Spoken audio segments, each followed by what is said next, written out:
The light from the computer screen cast a dull glow across the hardwood floor of the study. Edward Halbridge sat hunched in his chair, the collar of his white shirt wrinkled from hours of restless movement. The folders scattered across his desk bore the red stripe of the Department of Justice's Internal Investigations Unit.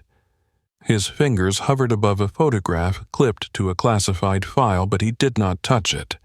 For a man known for sharp instincts and sharper words, Edward was uncharacteristically silent. It was as if he already knew this would be the last night he would sit at this desk in Philadelphia. He reached for the small envelope marked in bold handwriting and slid it into a brown manila packet. The words on the envelope were simple, but heavy with meaning. "To be opened if I do not return." He sealed the packet and placed it inside the drawer, locked it, and pocketed the key. On the table beside the lamp sat a frame with a photo of his wife Lauren and their daughter Nora from years ago. He looked at it for a moment, then buttoned his coat and left the house without saying a word. 2 hours later, the rain came hard against the city. The last confirmed sighting of Edward was at a gas station off Chestnut Street where he fueled his car and paid in cash. Security footage showed him alone. No one followed, no one waited, and then he vanished. The DOJ labeled him missing under suspicious circumstances. The investigation that followed stretched thin and turned cold within months. There was no car, no body, no known threats, only silence and that empty space in the study drawer. But the strangest part came the next morning. Lauren awoke to the faint sound of static on the baby monitor they no longer used. She descended the stairs to Edward's office only to find the drawer forced open. The envelope was gone. The key Edward had kept on his ring was still there untouched. The lock had not been picked or broken. There were no fingerprints, just a single muddy footprint on the floor in front of the desk. When she described the sole pattern to investigators, one detail stood out. It matched a discontinued tactical boot issued only to active federal law enforcement units 5 years prior. That detail was quietly removed from public reporting. Lauren remained in their home, clinging to what little remained of Edward's legacy. She refused to believe he had abandoned them. She had seen the way he worked, the way he obsessed over certain cases, the way he paced when he felt too close to the truth. But time wore down even the most determined belief. By the 3rd year, most assumed Edward had been killed in the line of duty or silenced by forces he could not fight. The DOJ deactivated his case quietly. The press stopped asking questions. Only a small circle of former colleagues still lit a candle in his memory. Then, in the spring of 2023, 7 years after Edward's disappearance, a sophomore journalism student named Maya Torres found herself on the top floor of the Temple University Library. She had planned to write a final piece for her investigative reporting class and wanted something gritty, something no one else had seen. The archives room smelled of dust and old paper. It had that stale scent of forgotten knowledge. She requested a box labeled Obscure Federal Cases 2010-2015, hoping for something unusual. The librarian raised an eyebrow but brought the box anyway. Inside were folders, floppy disks, and a roll of microfilm tagged incorrectly as property tax records. Maya was about to set the roll aside when she noticed the handwritten title at the hedge H. Lorf 121. It did not look like a property code. She loaded it into the old microfilm reader and adjusted the lens. The screen flickered and a grainy set of black and white images appeared. At first, she saw mundane shots of a small private orphanage in Maryland. Some frames showed a playground, a narrow driveway, a rusted van. But then came a sequence of photos that made her freeze. In 3 consecutive images, a tall man in a long coat stood outside the orphanage's east gate. He was facing away in 2 shots, but the third captured his profile. She leaned in close. Her heart kicked in her chest. She recognized the face. It was Edward Halbridge. The timestamp on the image read April 2nd, 2016, 2 days after his reported disappearance. That could not be right. It made no sense. Maya printed the frame and checked again. Same face, same date, same man long thought dead. She took the printout and the film roll and slipped them into her bag. She did not tell anyone, not yet. She needed to be sure of what she found. That night, back in her apartment, she pulled up everything she could about Edward Halbridge. The search results showed old DOJ news articles, a few think pieces, and one retired podcast about unexplained disappearances. None of it referenced any location outside Pennsylvania. The orphanage in the photograph was called Horizon Home for Children. It had closed in 2017 due to funding violations. No major headlines, no lawsuits, just one strange review on a defunct parenting site. The user wrote that her adopted niece came back with bruises and refused to speak of her time there. The post was flagged and removed within days of being uploaded. Maya checked the archived version. The comment ended with a sentence that struck her. "He was nice to me the first day. He said he was sorry. He said he would get us out." His name was Ed.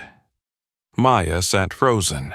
The pieces were too strange to be coincidence. Edward Halbridge had not disappeared by accident. Someone had moved him. Someone had erased his trail. And someone had returned to his home to ensure his last message was never read. She took a breath and began drafting an email to a man she had only heard about in whispers. A former investigative journalist who had gone underground after reporting on federal corruption and child trafficking. His name was Greg Sloan. She had no idea if he would even respond. But if the photograph was real and the stories were true, then something terrible had been buried under the floorboards of the justice system, and Edward Halbridge had known about it long before he vanished. Maya hit send. She sat back in her chair. She did not know it yet, but she had just reopened a case that had nearly destroyed a man and uncovered a network that would soon shake the country to its core. The reply came at 3 a.m. Maya had just returned from the 24-hour diner near campus where she often went to write in silence. The message was brief but direct. "The man you saw is Halbridge. Meet me tonight. Greg Sloan." She stared at the screen for a long moment before her fingers began to move across the keyboard. She confirmed the time and location. He proposed an old bookstore 2 blocks from City Hall, long since shuttered to the public but known in underground circles as a neutral zone for journalists who worked without oversight. Maya had read Greg's work in her classes.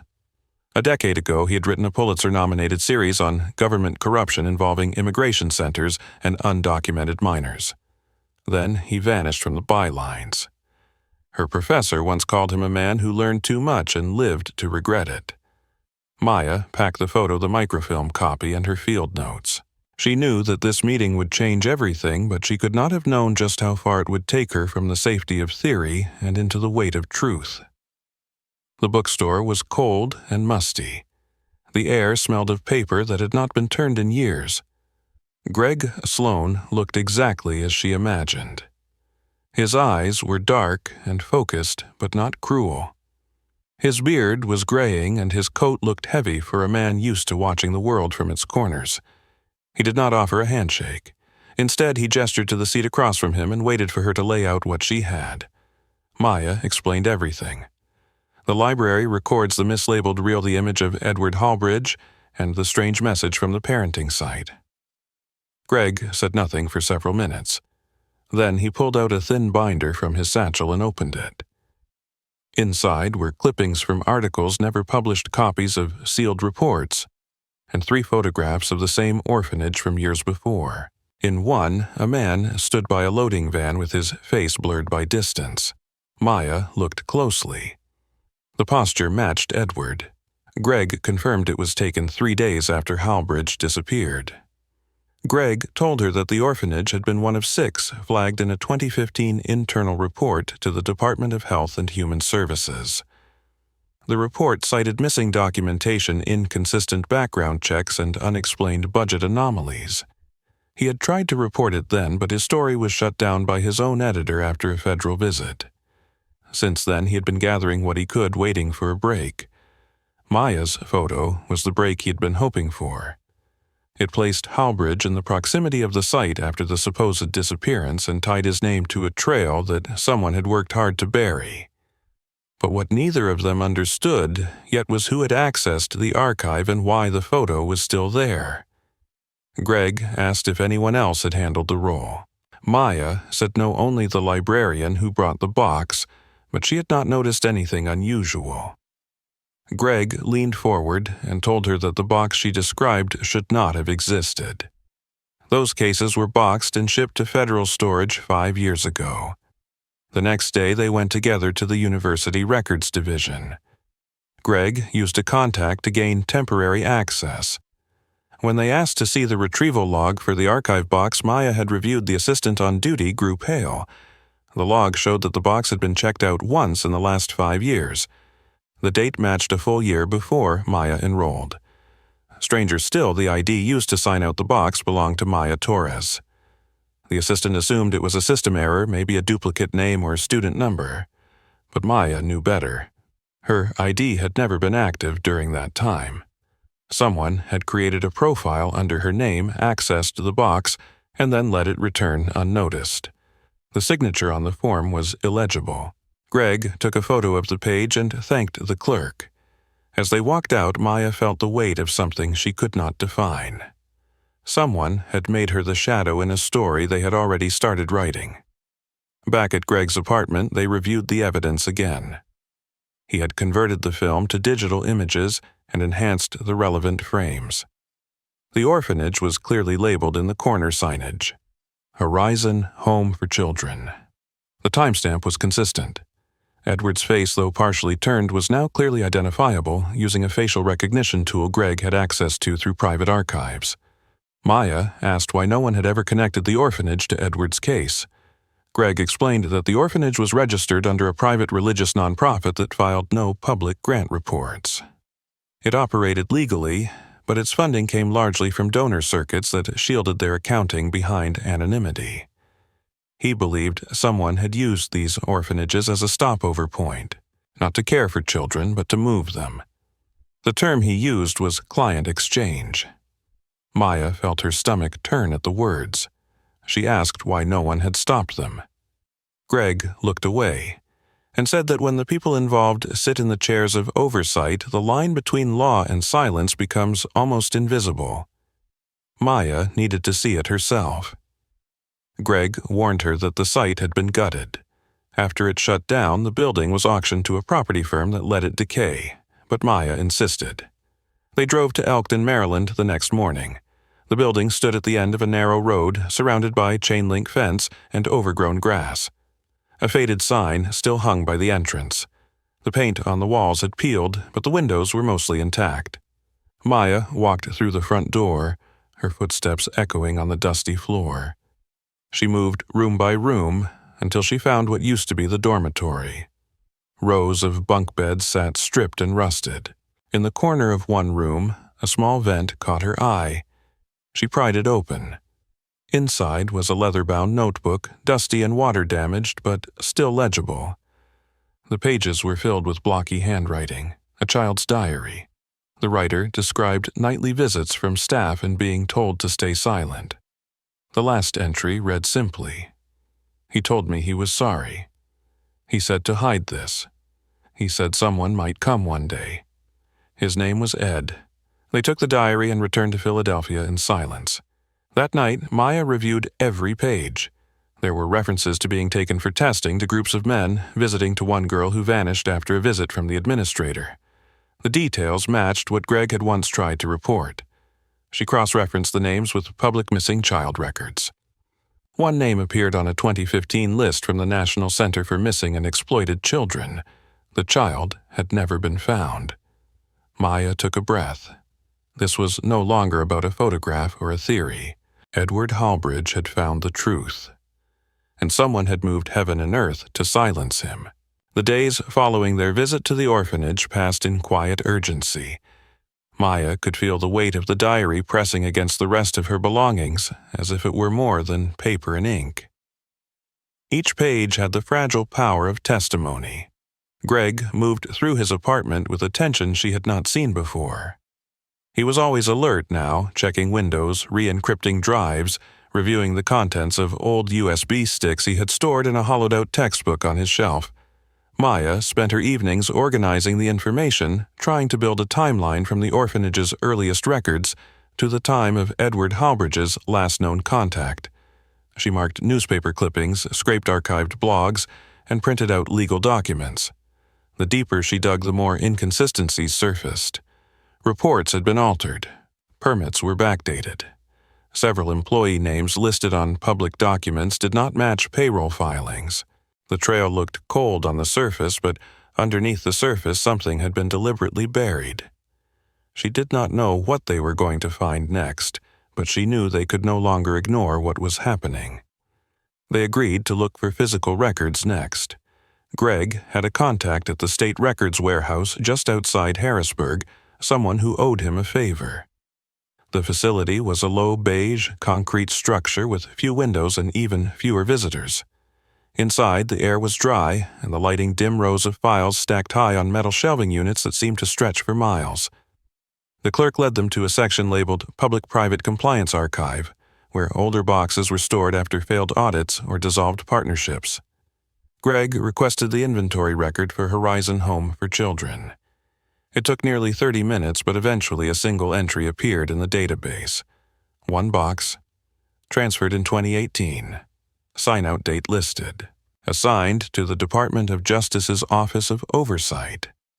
Maya asked who retrieved it. The system logged the request as processed under Credential Code 544-CH23. The name listed beside the code read Gregory Sloan. Maya turned to Greg, startled. He looked at the screen and frowned. He had never been inside this facility before. Someone had used his name. She asked the clerk for a signature. The log entry was digital only. No physical signature existed. Maya asked for the metadata of the request. The system showed that the access originated from a Washington, D.C. IP address linked to a government VPN. The request came on a Sunday evening, a time when the building was officially closed. Greg pulled out his phone and began recording the screen. Whoever was behind this had more than access. They had the ability to mask and assume real identities. They returned to Philadelphia that night with new tension between them. Maya needed to ask questions. She asked Greg again if there was anything he was not telling her. He said no, but she sensed a hesitation. It was not fear exactly, but something quieter. Guilt, perhaps, or old grief that had not yet been named. Greg finally admitted that his interest in the orphanage network had not begun as an assignment. His niece, Elena, had vanished in 2015 during a stay with temporary guardians who were later tied to an unlicensed home in Delaware. He had traced the records back to a charity organization affiliated with Horizon Home. No charges had ever been filed. Elena was never found. That was when he stopped writing and started searching in silence. Maya listened without interrupting. She understood now why he had not let this go. They reviewed the names in the diary again. One name stood out now. Richard Penner. The diary listed him as someone who delivered boxes twice a week and wore a uniform with no name tag. Maya ran the name through several databases. One hit came back. Richard Penner had been listed as a contract driver for the Department of Health and Human Services between 2014 and 2016. He was also listed in a civil lawsuit that was later sealed. The plaintiff was a former employee of Horizon Home who claimed retaliation after reporting misconduct. Maya wanted to find her. Her name was Teresa Lyle. A quick search revealed she now worked as a nurse in a private clinic in Wilmington. They drove to the clinic the next morning. It was a plain facility off a quiet road mostly serving elder care patients. They waited outside until her shift ended. Teresa walked out wearing pale green scrubs, her hair tied back, carrying a small bag of groceries. Maya approached her gently and asked if she could speak privately. Teresa hesitated, then agreed to sit on a bench by the parking lot. Greg introduced themselves and explained why they had come. When he mentioned the diary, Teresa's eyes filled with quiet panic. She said she remembered the child who had written it. She had tried to intervene. She had filed internal reports. She had sent letters, no one responded. Then her car was broken into, her tires were slashed. Her landlord received complaints about her. She took the settlement and left. She never spoke about it again. Maya asked if she knew Edward Halbridge. Teresa nodded slowly. He came once, she said. He spoke to no one, but she remembered him from the photos in the news. He was not wearing a badge, but he asked to see medical logs. He left that day and never returned. She thought maybe he had been scared away. Maya handed her a copy of the diary. Teresa took it in her hands as if it were something sacred. She said the child who wrote it had disappeared the same week. Her name was Sarah. Teresa had kept one file from her time there tucked inside a recipe book. She gave them the address to her house and said she would retrieve it. Later that afternoon, Teresa handed them a manila folder. Inside was a medical intake form. The child's name matched the diary. The notes included physical evaluations, coded test summaries, and several abbreviations Maya did not recognize. Greg studied the document and pointed to a box labeled Status Pending Transfer. There was no date, no destination, only a reference number and a code Maya had seen before. It was listed on a shipping invoice Edward had flagged in the microfilm images. It matched the exact same series. That night, Maya could not sleep. She stared at the ceiling and listened to the city hum outside her window. She thought about the child, about the way Sarah must have written those final words in her notebook. He told me he was sorry, he said to hide this. His name was Ed. Maya realized something new. Edward had been close. He had seen the files. He had traced the codes. But then he vanished. The pattern was clear now. Every lead led to a door, and every door had been locked by someone who controlled the system from the inside. The file Teresa had given them stayed on Maya's lap the entire drive back to Philadelphia. She kept her hand on it as though it were something that might vanish if left unattended. Greg drove in silence occasionally, glancing at the GPS, but mostly watching the road like a man who had learned not to trust what might appear behind him. Maya reread the intake sheet under the dim light of the passenger mirror. The child's name, Sarah Pennington, was written in block letters at the top. Her age was listed as 9. Under health history, the notations grew vague. There were lines about nutrient testing, behavioral assessments, and a section on relocation readiness. The last entry was scribbled in red ink and initialed. The note read, awaiting clearance from Shepherd Group. Maya underlined the term. She asked Greg if he had heard of the Shepherd Group before. He said no, but the way the name appeared made it sound less like a government agency and more like a third-party organization. They ran a search as soon as they returned. Greg's secure server let them bypass some of the commercial blocks. After 3 hours of scanning articles, registry listings, and contractor databases, they found it. The Shepherd Group was registered as a private family services consultancy headquartered in Annapolis.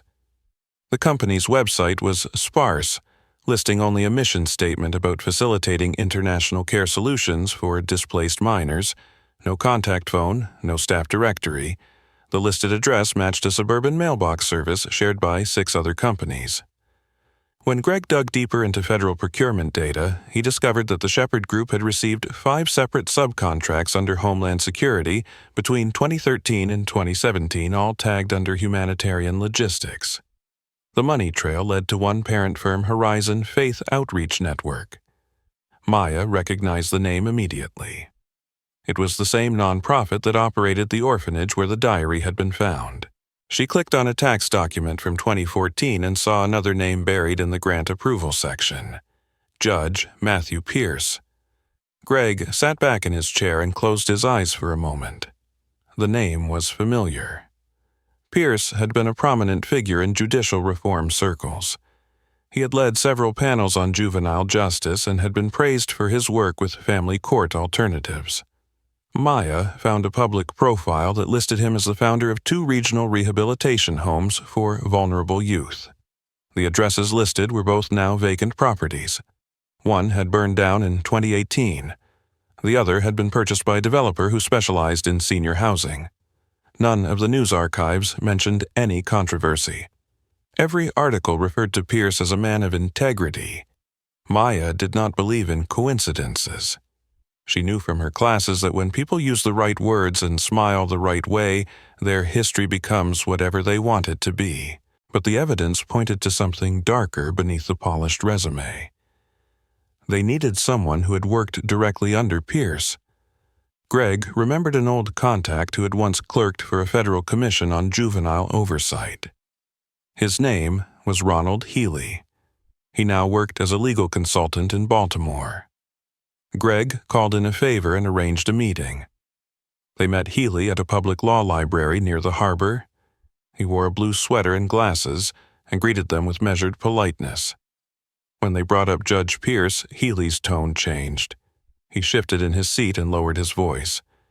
He said he had no proof, only suspicion, but that during his time on the commission he had reviewed several sealed settlements that never passed through standard court approval. The payments came from accounts tied to Pierce's donor fund, and they always followed claims of misconduct in homes affiliated with Horizon Faith Outreach. Healy had flagged them, but his supervisor told him to stand down. He transferred to another division 6 months later. Maya asked if he had any names, any staff involved. Healy opened a notebook he had brought with him. He pointed to one name he had copied from a previous contract list: Caroline Redman. She had served as Director of Development for the Shepherd Group in 2015. Her name appeared on a memo approving child transport under emergency relocation protocols. The memo used similar language to the diary's intake sheet. Healy said he remembered her because she was the only one who had ever resigned publicly. She had issued a statement in 2016 citing moral conflict with ongoing operations. The media never picked it up. Maya asked if he knew where she was now. Healy said she had moved to upstate New York and had started a small advocacy center for foster youth. He gave them the name: Second Bridge. They drove to New York the following morning. The town was small and sat on the edge of a frozen lake. The air was sharp with winter. They found the Second Bridge Center in a renovated post office. Inside, a receptionist directed them to the back office. Caroline Redman opened the door herself. She looked younger than they expected. Her eyes were clear but tired. Maya introduced herself and said they were following up on the Shepherd Group's past activities. Caroline did not look surprised. She invited them to sit and asked what they already knew. Greg laid out the connections: the orphanage, the diary, the contract logs, the judge. Caroline sat with her hands folded for a long time. Then she reached into a file cabinet and pulled out a folder. She said she had kept one copy of everything she signed. She slid the folder across the desk. Inside were forms authorizing child relocation across state lines, most stamped confidential. Caroline said she had started questioning the operation when one of the children she had tracked vanished without a final handoff record. She had asked for clarification. She had been told it was not her concern. She resigned the next week. Maya pointed to a document bearing Edward Halbridge's initials. Caroline nodded. She said he had visited the Shepherd office once without escort and had asked to review intake logs. She remembered his face because he looked like a man trying very hard not to explode. She told him she did not know where the children were sent, only that she processed the paperwork. He had thanked her and left. 2 days later, her supervisor changed all password credentials and instructed the staff to purge hard drives. Caroline took what she could and left. She had never heard his name again until today. Maya asked if she had ever been threatened. Caroline shook her head. She said she believed they let her go because she never saw the full structure. She had never visited the orphanages. She had never spoken to the clients. She was just a point in the chain. But she knew now that she had been used. She had started the advocacy center to try and balance that guilt. Greg asked if she would testify. Caroline said yes, but only with legal protection. Maya understood. She had seen what silence could cost. Caroline's folder of documents became their most critical possession. Greg scanned each page into a secure drive, while Maya logged every file cross-referencing codes and transfer dates. Several names reappeared in different documents, but one stood out more than the others. It was listed in Caroline's resignation form, buried in a footnote. The name belonged to Dolores Wingate, a regional supervisor who had signed off on multiple files tied to the children's relocations. Caroline remembered her only vaguely saying Dolores had worked remotely and communicated through internal memos. Maya searched the name in public records and found a match. Dolores was now living in Richmond, Virginia, and working part-time at a legal document processing firm. There was no indication that she had ever been investigated or contacted in relation to the Shepherd Group. Maya made the call. She introduced herself as a graduate student researching nonprofit contracts and asked if Dolores would be open to a brief interview. Dolores sounded tired but polite. She agreed to meet the following afternoon at a coffee shop near her office. Greg booked a hotel and they drove down that evening. The city lights passed quietly through the windows as Maya reviewed her notes. Greg reminded her to keep the conversation broad at first and watch for hesitation. He said people like Dolores often carried guilt without ever acknowledging it until the right question caught them off guard. Dolores arrived early. She wore a beige coat and a scarf tied neatly around her neck. Her hair was silver and pulled back into a bun. She smiled politely when she saw Maya and offered a weak handshake. They ordered coffee and sat in a quiet corner. Maya began with casual questions about Dolores's former work with private placement agencies. Dolores answered carefully, emphasizing that her role had always been administrative. Maya gradually steered the conversation toward the Horizon Network, and Dolores's posture changed. She sat straighter. Her hands began to fidget with the corner of her napkin. Maya asked if she remembered a child named Sarah Pennington. Dolores paused. She said she might have processed that name once, but so many came through that it was difficult to recall details. Maya placed a copy of the intake form on the table. Dolores stared at it without touching it. Greg leaned forward and asked how many children she had approved for emergency transport under her tenure. Dolores did not answer. For several long seconds, the only sound was the hum of the espresso machine behind the counter. Then Dolores whispered that there were more than she could count. She said she had stopped reading the full forms after a while. She trusted that the names were vetted. Maya asked if she had ever met any of the children. Dolores nodded slowly. She said she had visited one site in 2015 just once and that she never went back. She described a facility near Roanoke with dim halls and padlocked doors. The children did not speak. They did not smile. She said it felt wrong, but she did not know what to do. Maya asked if she ever saw Edward Halbridge. Dolores's face went pale. She said yes. She saw him that day. He had arrived unannounced, holding a folder demanding answers. She said he asked about the transfer codes and why they did not match official logs. She told him to leave. He said he would be back. She never saw him again. After the meeting, Maya and Greg returned to the hotel. Maya transcribed the conversation while Greg reviewed the audio recording they had captured. His voice was steady, but Maya sensed unease in the way he tapped the keyboard.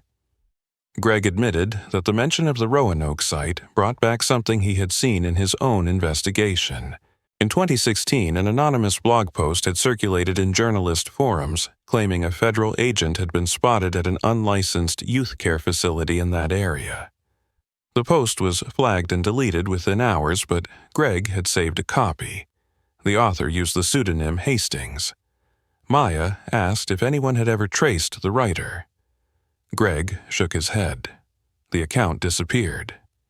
But now it seemed likely that Hastings had witnessed Edward in the days following his disappearance. Maya spent the next morning searching through blog archives and social media tags.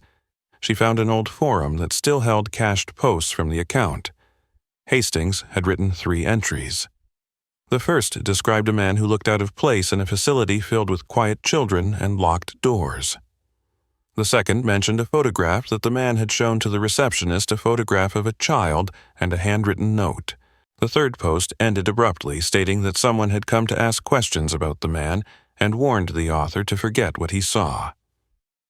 The date on the final post was May 3, 2016. Maya felt her stomach twist. That was the last day Edward Halbridge had been seen by any confirmed witness. They attempted to trace the IP address behind the blog. Using Greg's software, they tracked it to a university campus in West Virginia. The user had posted from a dorm network. Maya contacted the administration, posing as a reporter writing about digital history.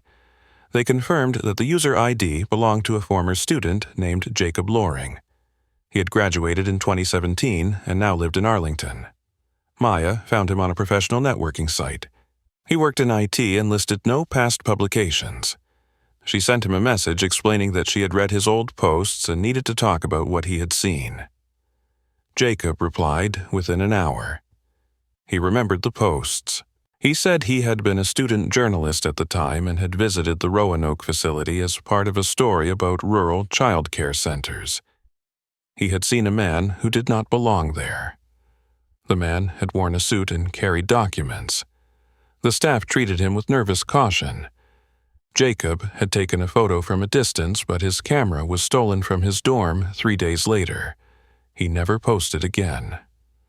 Maya asked if he would be willing to meet. Jacob agreed and offered to drive up to Philadelphia. He arrived the next afternoon. He was quiet and professional, but his eyes carried the same guilt Maya had seen in others. He said the man he saw had a scar above his left eyebrow.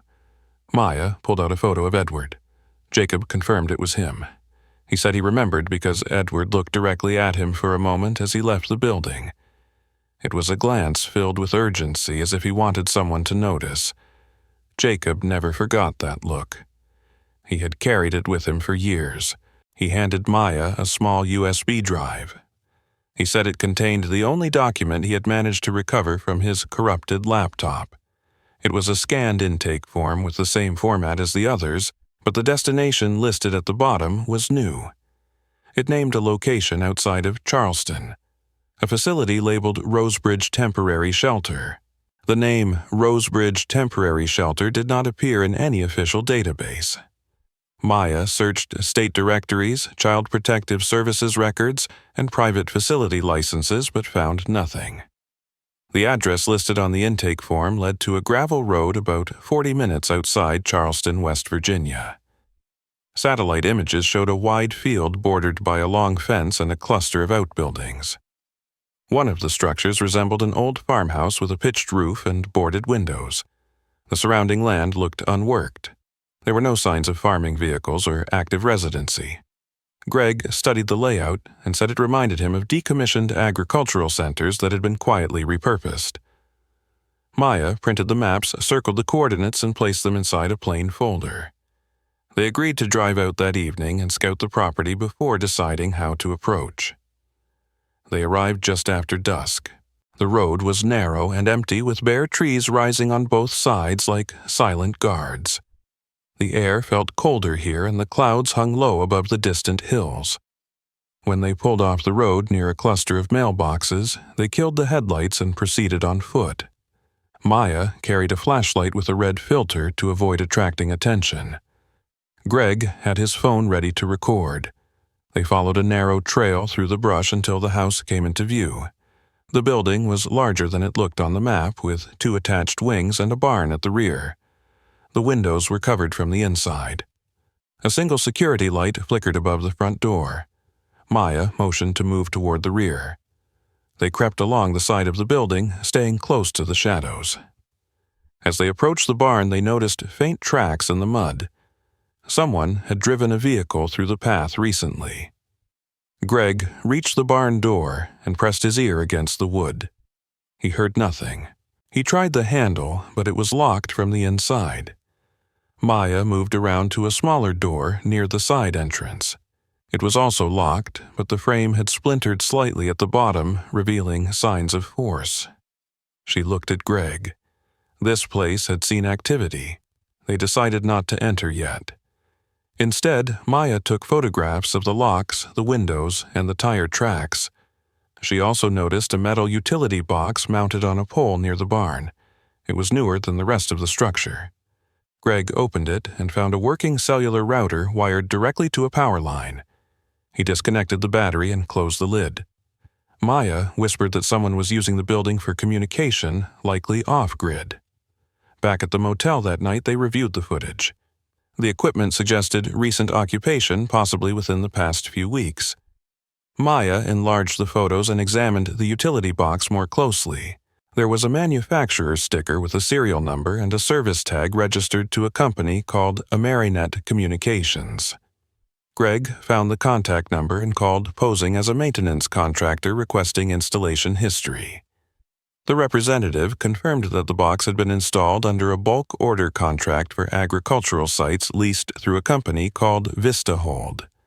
Maya recognized the name. It had appeared in one of Caroline's transfer forms as a logistics provider for cross-state juvenile transport. Greg ended the call and wrote down the contact ID. The shell company running Rosebridge had ties to the same logistics that had moved children through Shepherd. They decided to return to the site the next afternoon. This time, they brought a local photographer named Lena, who Greg had worked with during a previous case. Lena had access to a drone capable of thermal imaging. They arrived in the early afternoon under the pretense of shooting rural decay for a photo essay. Lena launched the drone from a nearby clearing. As it hovered over the barn, the thermal sensor picked up faint heat signatures below the floor level. There were at least 2 distinct areas registering above ambient temperature.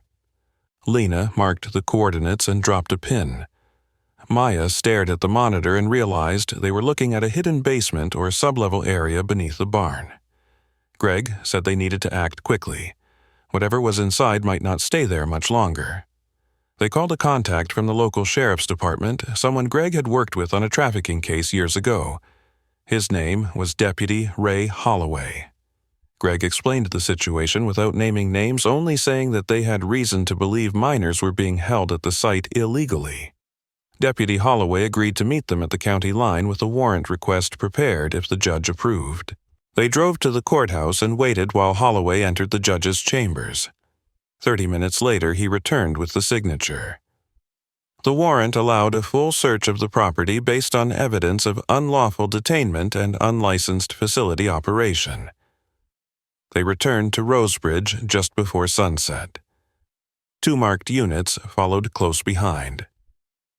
Holloway approached the door and knocked loudly. There was no answer. He tried the handle and found it locked. He signaled to the officers to begin entry. One officer used a hydraulic ram on the front door while the others moved toward the barn. Inside the house, the rooms were cold and sparse. A kitchen with no food. A hallway with empty cots. Maya followed Greg toward a stairwell leading to the basement. As they descended, the smell hit them first. Mold sweat and something medicinal. They reached a hallway lit by a single hanging bulb. Along the walls were locked rooms with grated windows. In the last room, they found a man curled on a thin mattress. His hair was matted. His arms showed signs of restraint bruising. Greg stepped forward slowly and called his name. The man lifted his head. His face was thin and hollow, but his eyes held the sharp recognition of someone who had not seen another familiar face in years. It was Edward Halbridge. Maya felt the room tilt. She could not move. Greg called out again and stepped forward. Edward tried to speak, but his voice came out in a rasp. A medic rushed in and began checking his pulse and vitals. Edward gripped Greg's sleeve weakly and whispered something. Maya leaned in. His words were quiet but clear. He said, "Not alone. 2 more. Check back room." Holloway opened the final door and found a young girl and an older teen huddled under a blanket. They blinked at the light, their eyes wide with confusion and fear. The EMTs moved quickly, bringing blankets and IV bags. Edward was placed on a stretcher and loaded into the ambulance. The 2 girls were checked and comforted by social workers. Maya followed behind, recording everything. Greg stayed near the barn overseeing the collection of evidence. Officers began photographing the facility and taking inventory. Boxes labeled with medical supplies, files with initials, a monitor wired to a surveillance camera network. Holloway said federal units would need to take over. Greg agreed. Maya stood in the fading light watching as the last of the children were loaded into warm vehicles. She felt a pull in her chest. They had found him. After 7 years, Edward Halbridge had been alive all along, buried in the system he once tried to expose. The hospital room was dim and quiet except for the rhythmic beeping of monitors. Edward Halbridge lay on a raised bed, a saline drip hooked to his arm, and a thermal blanket pulled to his chest. His skin looked paper-thin, stretched over sharp cheekbones, and the graying stubble on his jaw had grown in uneven patches. One of his wrists was bandaged. Maya stood just inside the door watching through the glass as nurses adjusted his oxygen level. She had not spoken yet. She was waiting. When the nurses left, Greg walked to the edge of the bed and placed his hand gently on the guardrail. Edward opened his eyes slowly. They were dull at first, then sharpened as they focused. Greg said his name softly and told him he was safe. Edward blinked slowly, then nodded once. His voice when it came was hoarse and shallow. He asked for water. Maya stepped forward with a cup and helped lift it to his lips. He sipped slowly, then turned his eyes to her and asked what day it was. Greg explained everything. He said 7 years had passed since Edward vanished. He told him they had found documents, witnesses, and children. He mentioned the orphanage, the drone footage, and the rescue at Rosebridge. Edward listened without reaction. When Greg finished, Edward closed his eyes for a long time. Maya thought he had fallen asleep until he whispered that he had not expected to survive. He said they had moved him 3 times. First was a facility in Maryland, then to a house outside Roanoke, last was the vineyard. Each place was more isolated than the last. He was not beaten, not regularly, but he was sedated, watched, and silenced. They wanted information. He had given some. Not much at first, but over time they wore him down. The worst pain was not the restraints. It was knowing he had helped them restructure. He had given them names, safe houses, plans. His voice cracked as he spoke. Maya sat beside him and said he had done what anyone would do under torture. She told him his survival had helped bring the truth forward. Edward looked at her and asked if she was with the Bureau. Greg shook his head and said she was a journalist. Edward managed a faint smile and said that made sense. He always believed journalists would find what law enforcement would not. Then he asked if the girls were safe. Maya nodded. She said the 2 girls were being cared for by trauma specialists and child protection teams. They had spoken very little, but one of them had asked for a drawing pad. Edward turned his face away and covered his eyes with one hand. He asked if they had found the tank. Greg said no. Edward said they kept the others below. He described a hidden room under the barn floor. He said they had shown it to him once. To break him. He had seen the faces of children they said would not be adopted. Maya felt the cold climb up her spine. Greg called Deputy Holloway and relayed the message. Holloway returned to the site with a forensic team and located a concealed trapdoor in the barn's far corner beneath old crates and scattered hay. The entrance led to a narrow concrete tunnel that descended into a sealed chamber. Inside, they found a holding area with 12 makeshift beds, a portable toilet, and a storage tank half filled with stagnant water. Evidence bags were filled with medical vials, restraints, and personal items. Among the debris were 6 children's shoes mismatched and worn. One of the forensic technicians found initials carved into the cement wall. They read SP and CR. Maya recognized the initials. Sarah Pennington and Clara Ruiz, 2 of the names from the early files. Back at the hospital, Maya sat with Edward for several more hours. He began to speak more clearly. He told her about the day he disappeared. He had followed a lead to a man named Kent Hollis who had posed as an informant and claimed to have shipment data on the Horizon Group. The meeting took place outside a storage unit in Philadelphia. Edward said the man had asked to see identification, and when he reached for his badge, he felt the sting in his neck. The next thing he remembered was waking in a cold room with white walls and no windows. They took his watch, his badge, and the envelope he had carried. He believed the badge was later planted in the storage unit to draw attention away from the real route. Maya asked if he remembered anyone by name. Edward said only code names. Shepherd 1, Maestro, Echo Director. He never saw full faces. They wore surgical masks and communicated by earpiece, but one voice stood out. A woman. She had spoken directly to him several times. Her voice was calm, professional, and confident. He called her the planner. The next day, Maya received a call from Caroline Redman. She said she'd gone through some old emails and found one that might help. It was from 2015, sent from an internal account used by the Shepherd Group. The message referenced an anonymous logistics directive signed by someone using the alias Planner 9. The context involved budget approval for transfer reimbursements. Caroline had forwarded the message to Greg's encrypted inbox. Greg read it and pointed out a passage that included the initials JLM. He searched archived personnel lists and matched them to a woman named Janet Lynn Moore. She had worked as an operations manager for Horizon Faith Outreach in 2014 before joining a think tank in D.C. focused on child welfare reform. Maya found a photo. She showed it to Edward. His expression changed. He nodded slowly. That was the voice. Greg forwarded the information to federal agents now attached to the task force. Investigators launched a quiet background probe into Janet Lynn Moore's finances, travel history, and organizational affiliations. Within days, they found transactions tied to VistaHold and Amerinet Communications. She had made monthly payments to an unregistered property management group in West Virginia that owned the land surrounding Rosebridge. The task force moved quickly. They issued a warrant and seized Moore's devices. Maya received confirmation that encrypted files on her laptop matched transport logs used in the child relocation network. Moore was taken into custody for interrogation. She denied direct involvement but admitted she had coordinated placement pathways under what she believed were federal directives. She insisted she had been misled. Prosecutors disagreed. In the following days, more names surfaced, some from Caroline's records, others from subpoenaed emails.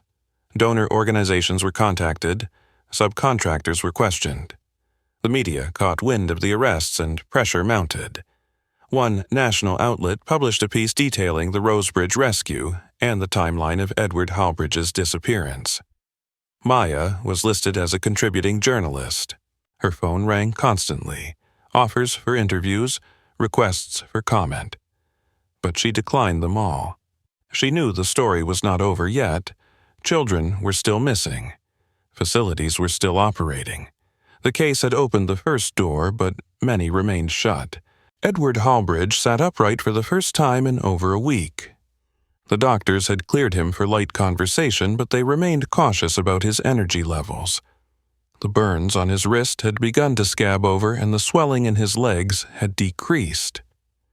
Greg sat beside the window with a notepad balanced on his knee while Maya leaned forward in a chair pulled close to the bed. Edward looked thinner than ever, but his eyes held something steadier. His voice was rough but clearer now. He said he was ready to give a statement. The FBI had sent a special agent from the trafficking task force, but Edward had requested to speak first to Maya and Greg. He said they were the reason he was alive, and he wanted his truth documented properly before it was reduced to a file number. Greg turned on a small audio recorder and set it on the table. Maya opened her notebook. Edward began with the day he was taken. He said he believed the meeting with Kent Hollis had been a decoy to test whether he had shared his findings. When he blacked out, he remembered hearing someone say check his car before they moved him.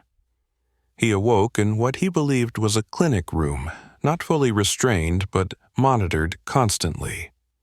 The people guarding him referred to him as Subject Echo. He was kept on a schedule injected with mild tranquilizers and moved between facilities only during sedation. He could never see where he was going. He said they used fear and confusion more than physical pain. They read parts of his own reports back to him. They showed him the names of field agents working under him. One of them was later found dead in an unrelated incident, but Edward believed the timing was a message. He confessed that after 6 weeks he broke. He gave them surveillance routes, operation code words, and the dates of planned raids. He said every piece of information he gave had a cost. He did not sleep properly for years after. The second facility was smaller and colder. He was visited less often, but once a week the planner would appear. She wore professional clothing and no badge. She never used her name. She brought files and asked questions as if conducting a survey. Edward began lying in his responses, feeding outdated intel. She noticed. That was when the sedation increased. Maya asked him why they kept him alive for so long. Edward said he was a symbol. They wanted to keep someone who had known too much just alive enough to remember what silence cost. He described the moment they told him he was being moved to Rosebridge. A man with an accent had come in and told him he had outlived his usefulness. They had planned to inject him with a paralyzing agent and leave no trace. The arrival of law enforcement had interrupted their timeline. He said if Maya and Greg had not acted when they did, he would have disappeared permanently within days. After Edward finished the task, Force Agent entered the room. She introduced herself and thanked Edward for his testimony. She explained that a full debrief would be conducted once he was stronger, but for now they needed confirmation on identities. She showed him photos of known associates, transport drivers, and several executives. Edward identified 5 with certainty. One of them was Gregory Langston, a public relations contractor who had worked with the Bureau on community outreach. His name had appeared once in a communication log recovered from Janet Lynn Moore's laptop, but now Edward confirmed he had visited the Roanoke facility and once threatened to remove medical support if Edward did not comply. Gregory Langston was arrested that evening at his residence in Alexandria. He attempted to destroy a phone and a laptop before the agents entered. Both devices were recovered. Early scans revealed encrypted messages exchanged with the Janet Lynn Moore and an individual listed under the contact name Bastion North. The phrase appeared multiple times in operational documents, and investigators soon discovered that Bastion North was not a person but a private security firm operating under federal contract in 3 southern states. The company provided off-duty officers, facility guards, and transport staff for youth rehabilitation programs. Further investigation revealed that Bastion North had been formed in 2011 by former law enforcement officers and had grown rapidly through state-level lobbying and campaign donations. It had secured contracts in Florida, Georgia, and West Virginia through shell nonprofits, some of which had direct connections to the Horizon Faith Outreach Network. Maya traced one of the founding partners to a former assistant director of juvenile corrections who had retired abruptly in 2015 after a harassment investigation. His name was Victor Penn. No charges had ever been filed.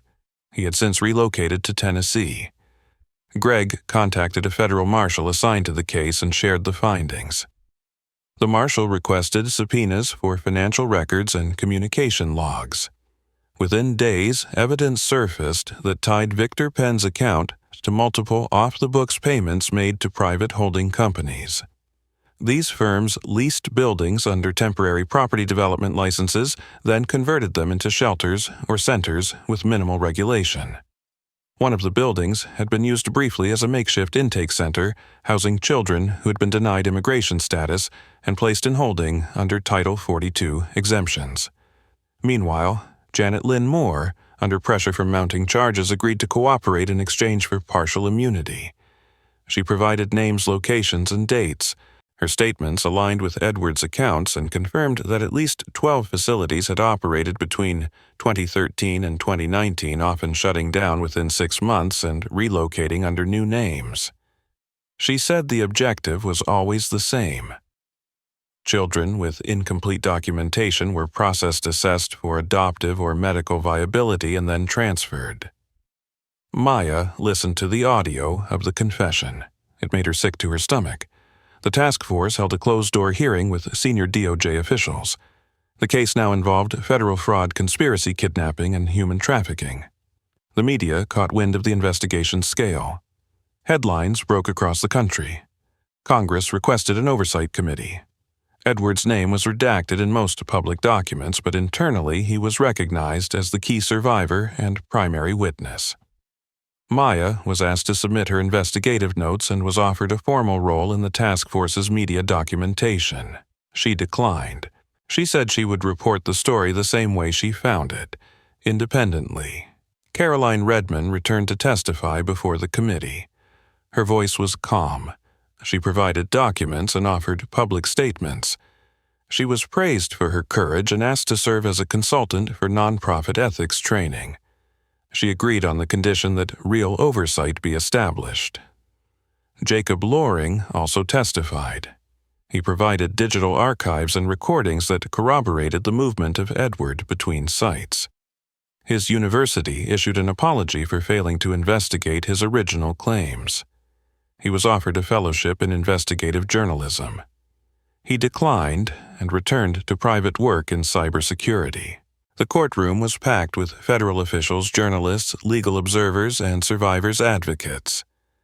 The atmosphere carried the tension of something historic yet deeply personal. On the bench sat Judge Harriet Rourke, known for her firm stance on criminal conspiracy and human rights violations. The case against Janet Lynn Moore, Gregory Langston, and 3 executives from Bastion North had officially been bundled under a multi-jurisdictional indictment. Edward Halbridge was scheduled to testify via closed circuit from the hospital's protected ward. His medical status was still unstable, but his clarity of memory and the consistency of his accounts had convinced federal prosecutors that his voice was critical. Maya sat with her press badge folded in her notebook, observing from the rear of the chamber. Greg sat beside her, silent, watching the attorneys work through opening statements. The prosecutors began with the structure of the network. They laid out how Horizon Faith Outreach had been used to mask placement facilities. They explained how Bastion North had received contracts that bypassed traditional licensing through political favors and false emergency declarations. They presented evidence of falsified child intake records, bribed county officials, and a rotation system of site shutdowns, followed by rapid reopenings under new identities. Janet Lynn Moore sat expressionless, flanked by her attorneys. She had already signed a plea agreement, but her sentence would depend on the depth and accuracy of her cooperation. Langston, on the other hand, looked visibly shaken. He had refused a deal and now faced over 20 charges, including conspiracy to commit trafficking and obstruction of justice. The prosecution presented a sequence of documents found on Moore's encrypted laptop. One email thread outlined a child transfer to Rosebridge signed with Moore's alias and countersigned by Langston using a digital code traced back to his personal laptop. The defense tried to argue that Moore had misled her associates and that Langston had only provided PR services. The prosecution responded by showing surveillance footage from 2016 where Langston entered the Roanoke facility and handed a sealed envelope to the operations manager, who later testified that it contained updated personnel protocols. They also played a voicemail Langston had left for a contractor in which he expressed concern that someone named Echo was becoming a liability and might need to be moved permanently. The term Echo was used internally to refer to Edward Halbridge. When Edward's testimony began, the room shifted. His image appeared on the screen, pale and slow-speaking, but steady. He introduced himself as a former DOJ investigator, then detailed his abduction, the drugging, the movement between locations, and the interviews with the planner. He described how the network used professional fronts, how they rotated staff, and how they silenced whistleblowers through coercion or isolation. He mentioned seeing children in holding areas, watching intake logs manipulated, and hearing threats made against field agents. His voice cracked only once when he spoke of the night they told him he had been replaced, that the system no longer needed his silence because the system had evolved without him. The room remained still after he finished. Judge Rourke thanked him for his courage and excused him from further appearance. His face faded from the screen, leaving behind only the soft buzz of courtroom microphones. Following Edward's testimony, Maya was called as a corroborating witness. She walked to the stand calmly, though her hands trembled slightly as she placed them on the rail.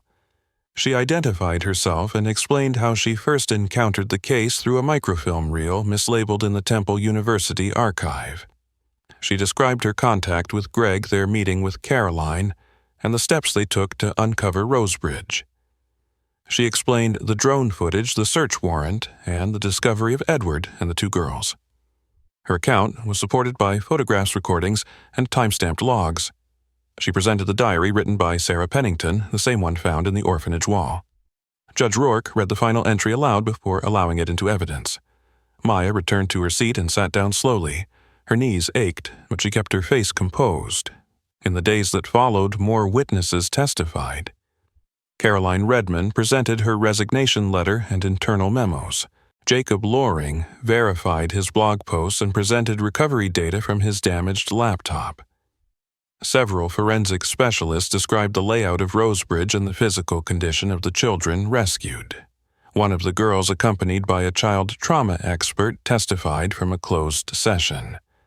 Her words were brief, her eyes wary, but her statement included names and dates that matched the transport logs from Moore's laptop. That testimony made it impossible for the defense to maintain claims of administrative ignorance. The jury deliberated for 6 hours. The verdicts were announced in the late afternoon. Langston was found guilty on 17 counts, including conspiracy, trafficking, facilitation, and negligent homicide for 2 children found deceased in the Rosebridge site's underground tank. His sentencing hearing was scheduled for the following month. Moore's cooperation reduced her sentence to 24 years in federal custody with the possibility of release under conditional monitoring after 15. The 3 executives from Bastion North were found guilty of criminal negligence, fraud, and conspiracy. Their sentences ranged from 10 to 20 years. After the trial, Maya returned to her apartment and sat at her kitchen table, surrounded by files, notepads, and press clippings. She stared at the letter she had started writing to Edward. She wanted to tell him what the courtroom felt like. She wanted him to know his voice had mattered. Instead, she folded the paper and placed it beside the others. She would deliver it herself when he was stronger. Greg called that evening and said the DOJ had issued a formal request for policy reforms across multiple departments, including child services and federal contracting.